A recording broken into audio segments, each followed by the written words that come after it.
అందరికీ నమస్తే. Welcome to our channel Santoshi Sripada.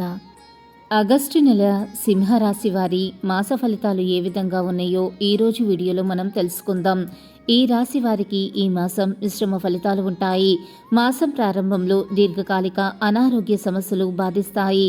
ఆదాయం అంతంత మాత్రంగా ఉంటుంది. చేపట్టిన పనులు మధ్యలో నిలిచిపోతాయి. బంధుమిత్రుల నుండి ఊహించిన విధంగా మాటలు వినవలసి వస్తుంది. మాసం ద్వితీయార్థం నుండి క్రమక్రమంగా పరిస్థితులు అనుకూలిస్తాయి. సంతాన విద్య విషయాలలో శుభవార్తలు అందుకుంటారు. ఆర్థికంగా మరింత పుంజుకుంటారు.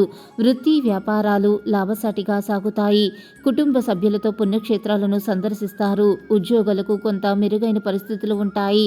గృహ నిర్మాణ పనులు ప్రారంభిస్తారు. కొన్ని రంగాల వారికి అరుదైన ఆహ్వానాలను ఆశ్చర్యవరుస్తాయి. విష్ణు సహస్రనామ స్తోత్రం పారాయణం చేయటం, గురువారం 1 పావు కేజీ శనగలు దానంగా ఇవ్వటం వలన శుభ ఫలితాలను పొందగలుగుతారు.